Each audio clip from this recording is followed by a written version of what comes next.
All right, this is Cam Buford, voice of the fans, by way of LA News Observer. I got Miss Erica McCall with me. I want to talk about some WNBA, talk about her career, basketball phenom coming out of Bakersfield, California. What's that like, Miss Erica? Well, thank you for the great introduction.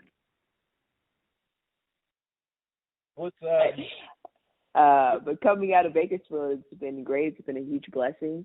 There's a lot of talented people here, and I think a lot of people don't know that, but I'm glad to be able to represent Bakersfield and show people how great a community that raised me, and I'm super blessed to be where I'm at today. Well, that's super dope. Now, I know your father is a big coach, and he's been in and around the game for a very long time, so he kind of introduced you to the game, I would guess. Yes. But I'd like to know, like, when did basketball become your game? When do you say, "Oh, come on, Dad, let's go to practice. Come on, Dad, let's put some jumpers up"? I mean, when was that? Do you remember that moment? Yeah, I probably was. Actually, my dad remembers the moment. I don't remember it as much, but he remembers that when I was in the backyard, we were practicing, and I told him that I was serious about basketball. This is something that I wanted to improve myself on and get serious about.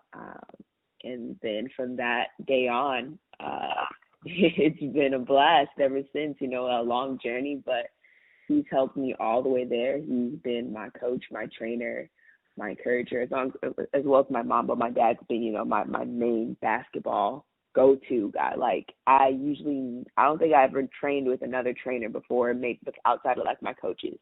Like, it's always my dad, and he's been the guy that's just to get me to where I am today, as well as my siblings, my brother who plays for CSUB, Cal State University, Bakersfield, and my sister who also plays in the league. He helped us get to where we are today. So it's been a huge blessing to have a coach as a dad, and I know a lot of people don't agree or have issues with that with their parents being coaches, and it's hard, but my dad has made it so easy for me, and he's never made basketball forced upon me. He always just made it my choice and made it my own love, and that's why I love this game so much today.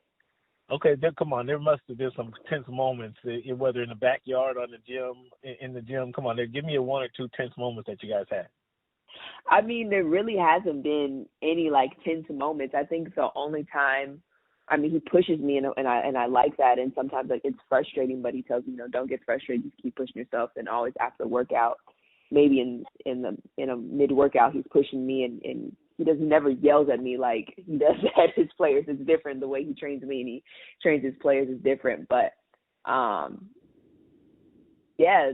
can't really think of a moment where it's super tense or I got mad at him or wanted to walk out in the workout. It was never that. It was always he just pushed me to my limits in a way that I was very comfortable with, but also got me to get out of my comfort zone. And then after the workout, he's like, good workout, good work. We're going to continue to grow, continue to work. If it wasn't as good as the workout for me, he's constantly improving. So that's why I appreciate my dad so much, because he never was a father that yelled at me or, talked down to me. He always is an encourager, and that's why I appreciate him so much. Well, that's great. I played for my dad one time. I think it was about 10 or 11 for one season, and it was the worst season of my life. Because he yelled at me extra. I got extra discipline just because I was the coach's son. So it wasn't the best time. I mean, although it was still fun, I played the game, but I just got that extra attention that probably was unwarranted. I feel for me it was I loved when my dad came to practices, because he knows how to get the best out of me. And I love when my dad comes to my games. It is because my dad is my biggest fan. He is talking to me the whole game. I don't mind it at all when my dad talks to me, because he's giving me pointers that I need, pointers that I want to hear. When I'm doing well, he's rooting me on. When I'm not doing so well, he's encouraging me. So it's a great experience having my dad as my forever coach. Well, that's great. It sounds like you really enjoyed that. I can hear the smile through the phone. What life lessons has basketball taught you? You talked to me about the game when the moment it became your game, but right. What has the lessons that basketball has taught you in life, about life, I should say? Oh, man, there's so many lessons. Probably the biggest one is faith. For me, basketball it's been my whole life, and for a while it's my identity. And it took me a long time until I got to college to realize that, basketball is not my identity. It's just what I do. And my faith in God has grown tremendously through playing basketball, because I know that I can't do it on my own. And so I have to lean on him for support, for strength, for guidance, for love. And that has been such a huge blessing in my lifetime in basketball, because my faith has grown so much with it. Outside of my faith, I say leadership, teamwork have been great lessons that I learned with basketball. Just being a leader, knowing how to interact with people who come from all different types of backgrounds has helped me just in life, just to, be able to communicate and relate to so many different people. And I feel like that's why I'm also so relatable, so communicative. People would like to reach out to me because through basketball, I've walked through and been through and played with people through all different types of walks and paths of life. So I truly appreciate basketball and all it's done for me, and I hope that I can continue to learn and grow from it from this day. Oh, that's pretty cool. That's pretty cool. So basketball have taken you a lot of places. Yeah. What country or what event did you enjoy playing in the most? Mm-hmm. I really enjoyed playing in Italy. I've been to Italy twice. Once I played for a USA team, a USA national team when I think I was like 17. We played in Italy and I absolutely loved it. And then I went back with my Stanford team and we played there, and it was absolutely amazing.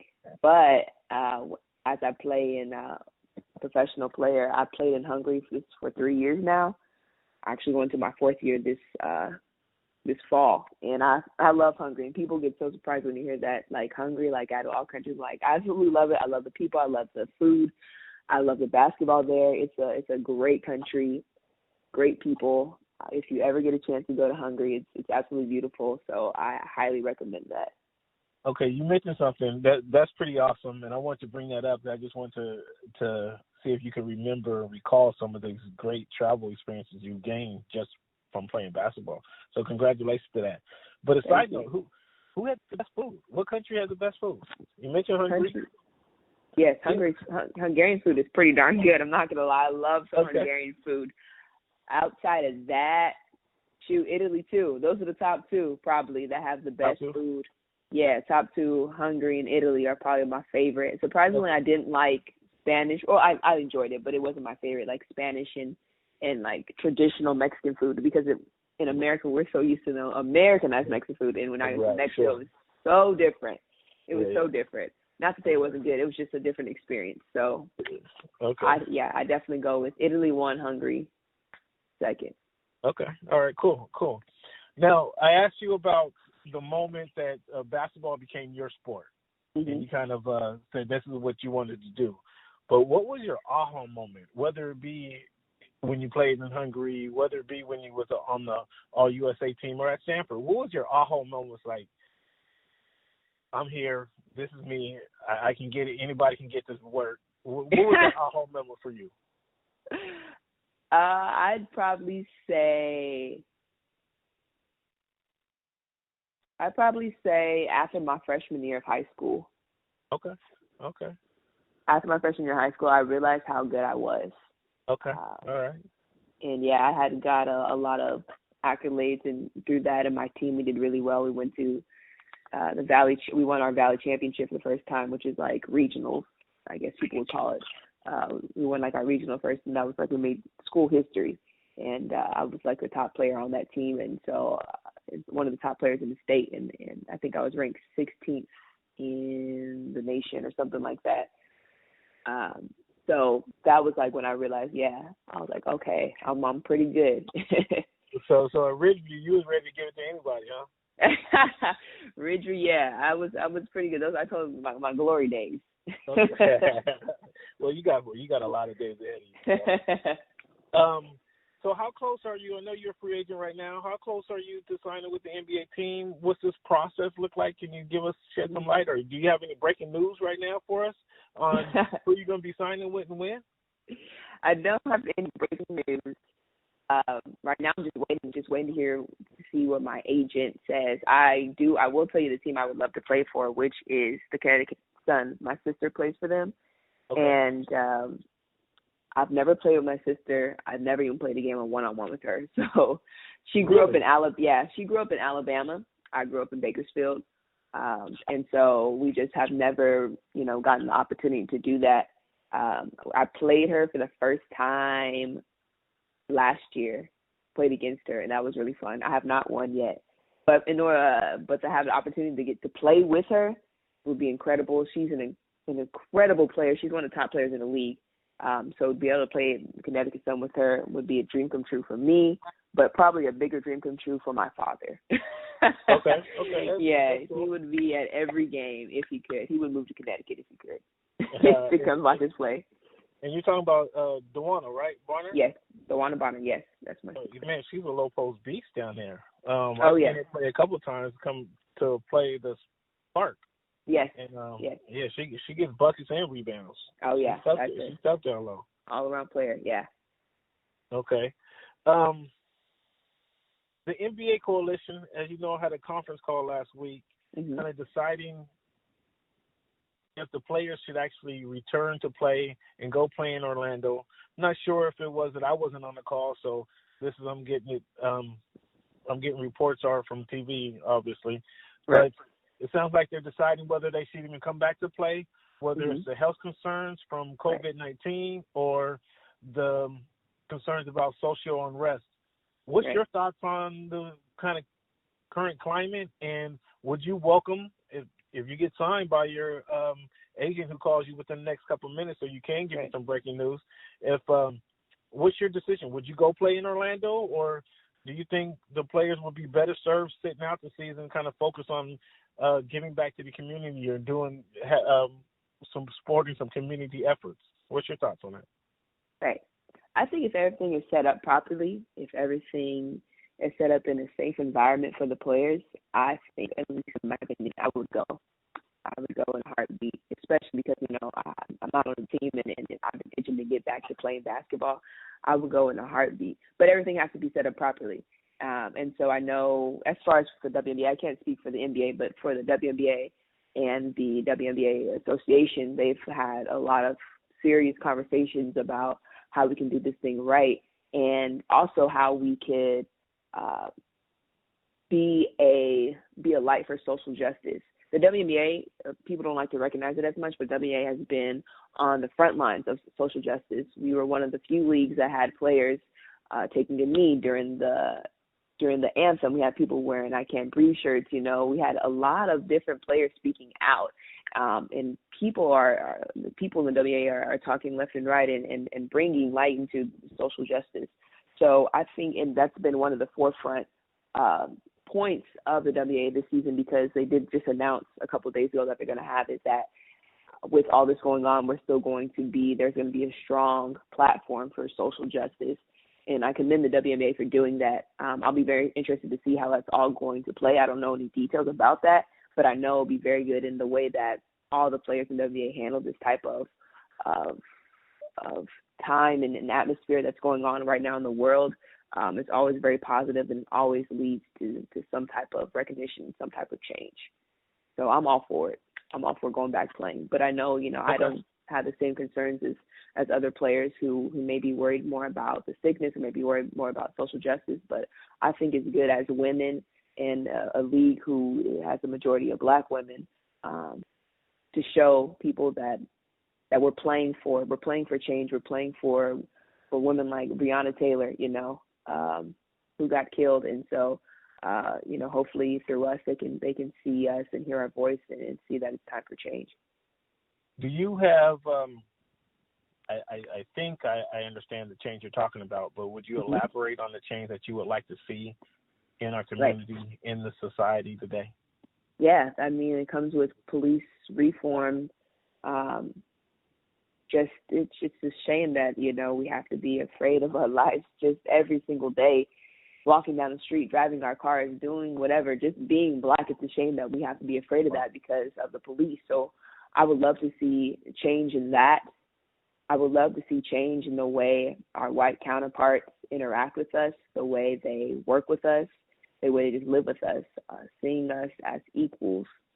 Because I always say, well, we always heard when I was growing up that, as Black people, we have to work twice as harder than our white counterparts just to get to the same point as them.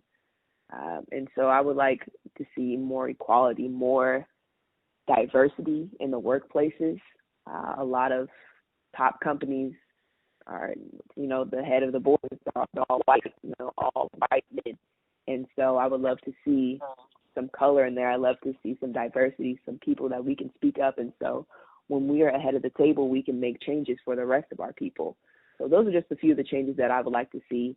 And hopefully in due time, things will start to come. And I think I'm already seeing a few changes just with everything that's happening today with the protests and people speaking out. And I think it's been getting a lot better. So I think, and I'm interested to hear your dad's opinion on this, but I think what makes this situation a little different, or a lot different, I should say, is the protest that has been continuing on since the death of George Floyd, is that we do have a lot of white people participating in the protests and speaking up about the injustices. I think that makes this situation above Breonna Taylor, above Tamir Rice, above our guy who got killed down in Florida, having a brain fart. But Ahmaud Arbery, about all these different deaths that these countless deaths that we've seen over the past years. I think this is different because of, as I stated, the white people, or there's a lot of white people actually protesting, actually recognizing and seeing and acknowledging the indifferences and the social injustices, and that's not there. So I think this is different. Do you see this the same way? And on top of that, how do you think I think conversations like this help to impact the change. And what responsibility do we have as Black people, you as a Black woman, me as a Black man, have to communicate the differences to the white population? Is that an obligation? Should we be doing that? Should we have that conversation? What's the proper way to go about that change, in your opinion? Right. Well, yes, one, I'll say that this is a lot different than what I've seen in the past, from the Trayvon Martin protest to now. You see a lot of evolution in who are doing the protest, who are in. I went to a Bakersfield protest out here, and a majority of the people were Hispanic and white. That was crazy to see, I mean, I know the Black population of Bakersfield was smaller, but still, it was very interesting to see, that there were so many other different races fighting for us, fighting for our rights. And so I think it's great because other people, especially white people, are using their privilege, because people are listening to white people, they're using their privilege to hear us, or to hear what we want. So that's been great. And you also spoke about, sorry, what was the second thing you spoke about? I was about the conversation. Conversations. Do you feel obligated for us to have this conversation with them, or us to educate them on the injustices, or should we allow them to see it for themselves? Right. I feel like it's a two-way street. I feel like it's kind of where both people have to do their own research, but also don't be afraid to ask. I feel like as a Black person, I'm willing to share my experiences, share what I believe, maybe answers that they need to hear. But I also think that they need to do, their own research as well, because, with more knowledge is power, and ignorance is not bliss in this moment. Absolutely not. So I think it's a two-way street, and I think as Black people, we have to continue to tell our counterparts what we want and what we dislike, because I actually had a conversation with a group of my Stanford friends, and we were talking about implicit biases and things like that, and it's just things that my white friends did not know because they just don't experience it. And so I think you know, they're never going to know if they go out and search for, you know, it's kind of our job as black people to tell them, like, no, this isn't good. You know, we don't like this. We don't like when people touch your hair. We don't like when people are saying, oh, my gosh, you talk so well. You're so articulate, you know, and those are just some of the things that they don't know. And I think that's our job as black people, for us to educate them, and so that they do know, and that, you know, the next time they interact with us, they know. And I think with all these conversations going on, that things will become more transparent and will get better. Okay, perfect. You cover a lot of bases, even answer my next question about what would you like to see, the specifics about what would you like to see change. So thank you for that. Erica, let the people know where they can find you on social media. Cool. Yeah, on social media, you can find me on Instagram at birdstheword_24, or you can just type in Erica McCall. I'll pop up, but that's my @ name. I also have a Instagram dancing page. It's called @GetShakenWithBird. I post all my fun and dancing videos. I love to dance. I love to entertain. I love to sing. I post all that on there. You can find me on Twitter @Erica McCall24. And if you want to follow me on Facebook, I post pretty much everything that I post on my Instagram and Twitter all onto Facebook. So if you want to follow me on Facebook, it's Erica McCall. You can follow me. And yeah, I'm a ton of fun. So if you love to smile and to see some goofiness, then that's me. Okay, so you said you love to sing. Okay, what's your go-to song? You know, I love to sing, but I'm not saying that I can sing. But my go-to karaoke song is easily "Saving All My Love for You," Whitney Houston. I go for the big hitters. Okay. Yeah, I love that song. Okay, well, it's kind of hard to mess that one up, right? I mean, 'cause we've heard it for so long. So maybe one day we'll get to hear that on your social media. Yes, yes. Erica, thank you so much for your time. You've answered a lot of questions and kind of gave me a good look into your life. Thank you. I now have some rapid fire questions. Alrighty. That is going to give our listeners, our readers, even a deeper look into your life. Sounds good. Erica, what do you do with your mismatched socks?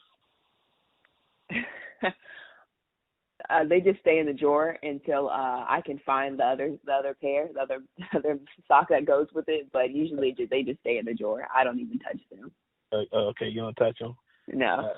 All right. Give me a top couple things on your bucket list. What are some of the things you traveled a lot? You ate some good food in different countries. What's on your bucket list, Erica? Yes, I'd love to travel all 7 continents. I would love to write my own book. I would love to have my own talk show. Okay. To name a few. Yeah, those are just a few. Okay. What's the book going to be on?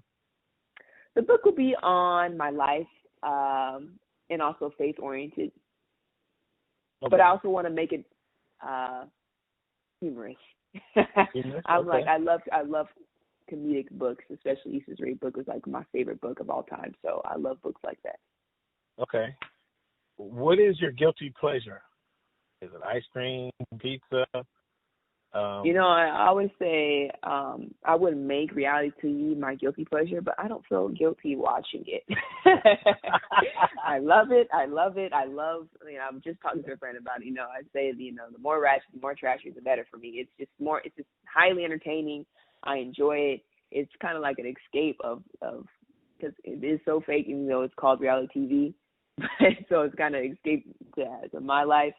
So I love it. I love reality TV. Absolutely that. What show are you watching now? Right now, I'm watching, one of the shows I'm watching right now is RuPaul's Drag Race. I love that. I'm like a huge fan of that. I love watching all the Little Women shows, and I love watching Housewives of Atlanta, specifically that one. I don't watch any of the other ones. Okay. Housewives, yeah. Okay. What is your favorite piece of furniture, Miss Erica? These are some random. I told you. Very random. Okay, my favorite piece of furniture would easily be a bed because I love to sleep. That's a fan favorite. Yeah. Where is your favorite stereo? Stereo? Yeah, your favorite stereo. Is it in the car? Is it in the bedroom? Surround sound? Oh, my favorite stereo. So I have a portable one, and my best work is done in the shower. So when I bring my stereo in the shower, in the bathroom with me, then that is either the best stereo placement of all time for me. So we need the camera in the shower to get the songs, huh? Absolutely, because when the steam hits my vocal cords just right, I can really hit some of my best notes. I can really hit those Whitney notes. Not Mariah, but I can hit some Whitney notes. Gotcha. Okay. What's your favorite concert? What's been your favorite concert? So I have not been to many concerts, which I would love to add that to my bucket list. But in college, I went to a Chance the Rapper concert, and I absolutely loved it. He is so high. Yeah, he's so high energy. He's such a good performer, and I just enjoyed it. He sings like he's like on the album. It was just highly entertaining, and absolutely recommend going to see him in concert. Okay. What is a movie that you can watch multiple times? Oh, Come to America easily, or Norbit. I'm a huge Eddie Murphy. Yeah, I'm a huge Eddie Murphy fan. Yeah. Okay. Does pineapple belong on pizza? Absolutely not. No, I'm like a strict like sweet and savory should not mix on pizza. What do you put on pizza? Like savory should be savory, sweet should be sweet. Oh, I'm a pepperoni. I put pepperoni olives. Oh my goodness! That's like my go-to. Come on, get a life. Olives. Come on, get a life. Add some pineapple to that. No. Does sugar go on grits? No, absolutely not. I'm strictly a salt and pepper kind of gal, and butter or cheese. But no, grits should not be sweet. If you want sweet, eat cream of wheat. Grits. Salt, pepper, and butter. Oh my goodness! Now I'm questioning your food consumption. Now I'm questioning your food consumption over here. Some things can't be changed. Pineapple on pizza and salt and grits. And sugar on grits. Absolutely not. Shame on you. Shame on you. What's the best example you've seen of someone paying it forward recently? Oof, paying it forward. I'd have to say it's been my friend Ashley Brown. She's a local DJ from Bakersfield. She also DJs in LA too, but she's been doing so much for the community. She's been DJing a lot of Black Lives Matter rallies, unity rallies. I went to one and one didn't even go as planned. Like they couldn't get the audio system. It wasn't her fault, but the people planned. They couldn't get the audio right. But this next week she went to another one. Like she didn't care. Like she's gonna do what she has to do. This is her way of people hearing her voice and using her platform for change. And so I think she's just been an incredible person during this whole time, and I've been very admirable of her. Shout out to Ashley Brown, huh? Yes, DJ Ash B. Go Booker. All right. One more time. Give her a shout out. Another shout out. At DJ Ash B. You can find her. She's a Bakersfield DJ. Super dope, leading the way for female DJs, getting a lot of recognition. So, yes, at DJ Ashby on Twitter and on Instagram, Facebook, all that. Okay. Another food question. Have you tried the Beyond Burger? Beyond Burger or regular burger? I have not tried a Beyond Burger, although I heard the Burger King Beyond Burger was pretty darn good. Yeah, I heard I'm a fan of meat. Yeah, I heard it's good, right? Yeah, but I'm not willing to try it though. But I'm actually going to Indiana. I have a few friends. I used to play in Indiana, and so I have a lot of friends back there, and I'm going there. And she's a vegan, so I'm sure she'll try to have me eat a Beyond Burger, and I'll report back to you on how that is. Well, good luck with that. Thank you. The final question for me is, what's the best advice you received in your playing career in school? What's the best advice you received that you hold on to? Right. So my dad told me, and this might have been the same moment that I told you back when we were in the backyard. When I was growing up, he told me to always keep, these things top of mind. So it was always God, family, school, basketball. Keep those in order. If you keep those in order, And like the fifth one, he kind of did, and always listen to me. That was the fifth one they put in there. But he was like, if you keep these in order, you know, if you keep these as a foundation of your life, you will be set. You will be successful. And I've used those. And here I am today, you know, a successful professional basketball player that graduated from Stanford University. You know, it's been great. And so I definitely appreciate that advice he gave me, because I still use it as a foundation of my life. And so super appreciative of that. I have Mr. Greg McCall with me. And, sir, I want to ask you a couple questions. First, I want to congratulate you on your good job parenting, sir. You got a couple daughters in the WNBA, another son in college, man. Congratulations to you, sir. Yeah, thank you, man. I really appreciate it. Yeah, it's been, you know, we're definitely a basketball family, and have another son that's in high school they just won the state championship last year, and I know lucky he was at a lot of those games and played at Foothill High School here in Bakersfield, and so he's about to get ready to go into his senior year next year. So yeah, man, we're definitely a basketball family here, man. So it's an honor and a privilege to, you know, to have my kids to be able to kind of follow, I guess you could say, in my footsteps and other people's footsteps as well, too, as well as each other's footsteps. Sure. And kudos to you for kind of being the leader and setting the pathway for them. Basketball's always been a part of your life, I guess? Yeah, definitely been a part of my life, man.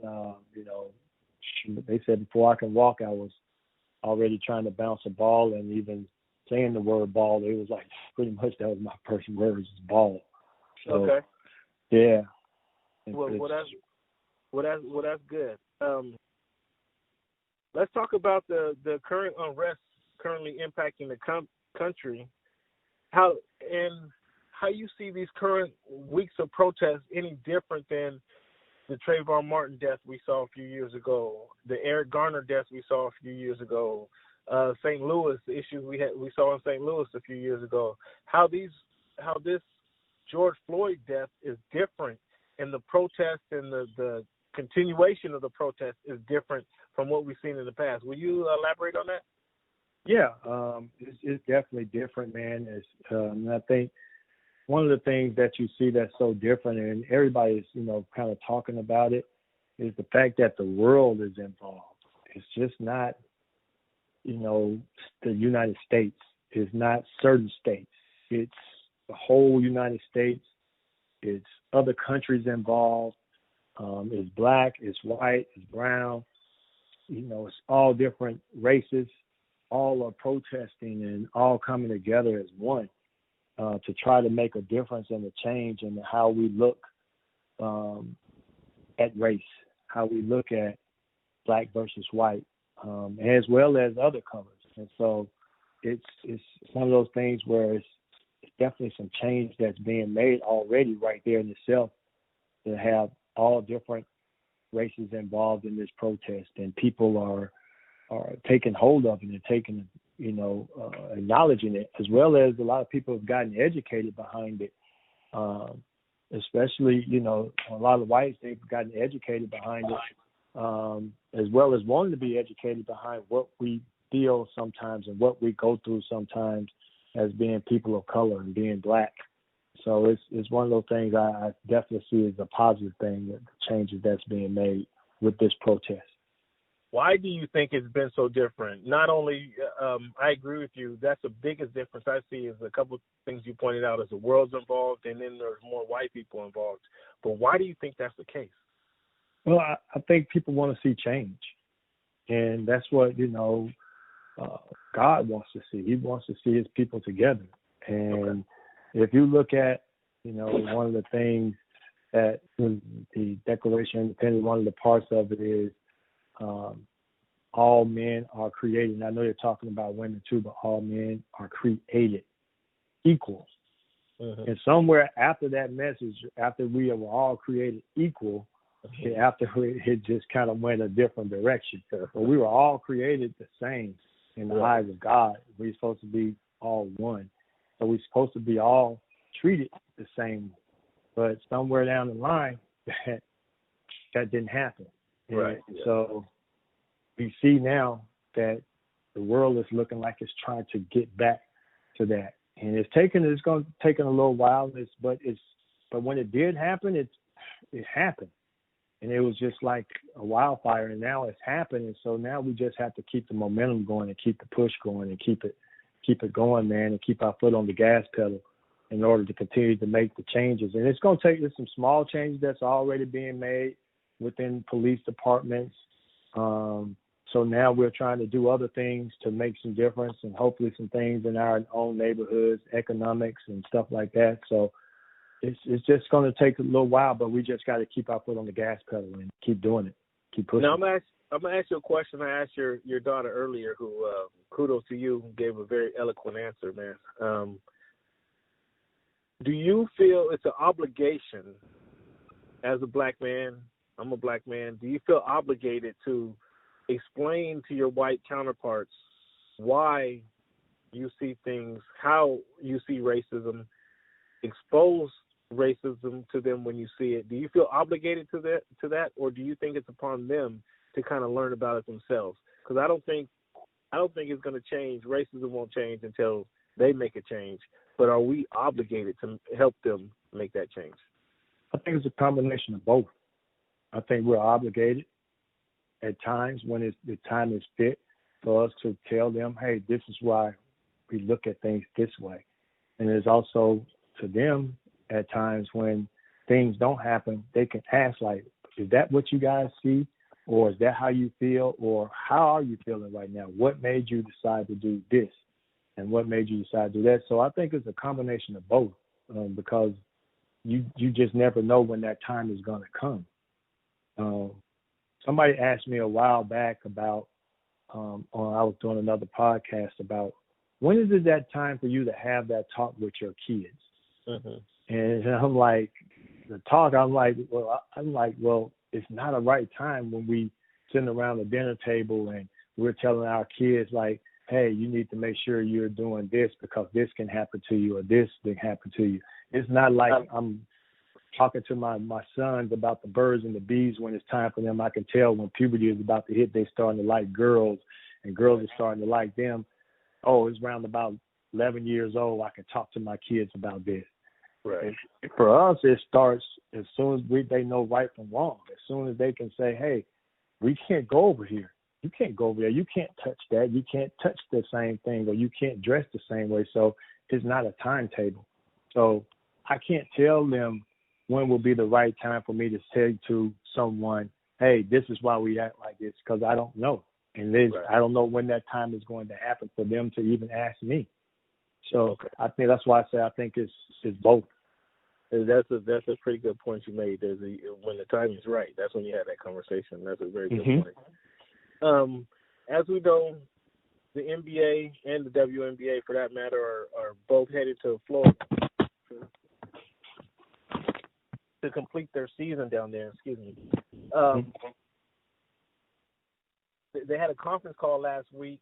Not sure how much you're familiar with that conference call, but it sounded like essentially they're trying to decide, is that the best way to go to actually finish the season, or should they take this time off and focus on fixing the community or getting back in the community and doing good things in the community? I'd ask you, you being involved in basketball as you are, what's your thoughts on that? And do you think it's more COVID-19 health related, or is it more social justice related? And then what would be your message to the players? If it's COVID related, of course you wouldn't. You're playing with lives. You're talking about life or death. It's definitely I wouldn't go out there and play when it comes to life and death. There's no amount of money, as you could tell, that can make me go out there to play a game when I know that I can't sit back and be able to say I'm going to enjoy spending my money when I'm dead. I can't take it with me. Right. So if it's COVID related, of course I definitely wouldn't go out there. If it's social related like it is right now, when you look back at early on for me, I'm just kind of looking back in the 60s and 70s and stuff when we were, breaking barriers and stuff like that and continuing to try to break down doors to get into sports. make a difference. We had to play these games. We had to do that in order to try to make a difference for the next person to make a difference. And I don't see it no differently. Forget about it, they have a job to do, but I think that sports, for them, if they do have a huge platform, and I think if they did play, they can make a huge statement, bigger and better, louder, using the media, using certain games, promoting certain things, and still have the opportunity, because it's such a shortened season, and get right back out there and start your protesting, using your voices, doing those things there, but still sending the message home. Because if you think about it, Colin Kaepernick lost his job for that, for protesting. Well, now they're talking about trying to bring him back to play, to try out for a team, to get the opportunity to play. Do you think, I don't know if he will or not, if he's going to stay back out because of his protest? Yeah, he probably won't get another chance. Yeah, I don't think he's legitimately going to get another chance, but yeah. But I think you hit on a great point, is that the season is short enough that they can go play, and I'm in agreement with you that they'll have a bigger platform with all the eyes on them, all the microphones in their face, every news outlet there ready and waiting to hear what they have to say about certain situations, versus go standing outside of Kmart or Walmart or Target trying to preach to who's ever driving down the street. I don't think right. I think they have a bigger platform, and then, as you mentioned, they can go do their thing, play the game. Like, I wouldn't say they're obligated to play, but I mean, the public want to see them play. They're known as athletes, as basketball players, so the public wants to see them play basketball before anything else. And then they can come back, and talk to them, get back in the community, and go to schools, have the donation, have the food drives, et cetera. Again, extending the platform that they would have. But I think you're right. There's much more eyes and ears focusing on what's going on in Florida, providing everything is okay, and right. they can remain healthy. Right. I'm just assuming they can remain healthy with the league, doctors, and everything involved with that. I'm sure they're going to have a safe situation for them to participate in. So I'm in agreement with you on both points there. And I know that times have changed, and I know that, but some things you still have to bring from the back, from history to the forefront. If you look at back in the day when, I think it was this old news, either a news clipping or a news thing I saw where they had Jim Brown, Bill Russell, somebody else that was high on the black. They were different sports. They were doing something for the Ali Summit. Yeah, I remember.